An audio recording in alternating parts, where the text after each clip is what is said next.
चला बाळांनो, आज मी तुम्हाला एकदम साध्या आणि सोप्या पद्धतीने टमाट्याचा सार बनवून दाखवते। सार बनवण्यासाठी मी इथे 1 चमचा धने घेतलेले आहेत, 4-5 लाल मिरची, सव्वा थोडीशी बडीशोप आणि 5-6 काळे मिरी। मसाल्यामध्ये पाणी टाकून 5 मिनिटं भिजण्यासाठी ठेवून देऊ। मी चुलीवर एका पातेल्यामध्ये पाणी गरम करण्यासाठी ठेवले। पाण्याला चांगली उकळी आली, याच्यामध्ये कापून घेतलेले टमाटे टाकू।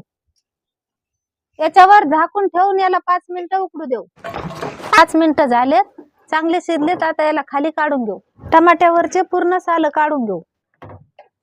भिजवलेले मसाले मिक्सरच्या भांड्यामध्ये काढून घेऊ आणि उकडलेले टमाटे पण मिक्सरच्या भांड्यामध्ये काढून घेऊ। फोडणीसाठी कढईमध्ये 1 चमचा तेल टाकून घेऊ।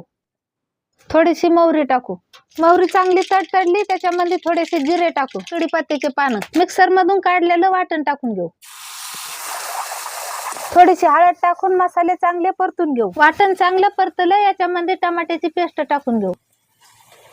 गरम पाणी टाकून घेऊ। चवीनुसार मीठ टाकून याला 5 मिनिटं शिजू देऊ। आपला सार बनवून तयार आहे। याच्यावर थोडीशी कोथिंबीर टाकू। खाण्यासाठी वाटीमध्ये काढून घेऊ। मी बनवलेला टमाट्याचा सार कसा वाटला? व्हिडिओ आवडल्यास लाईक आणि फॉलो करा।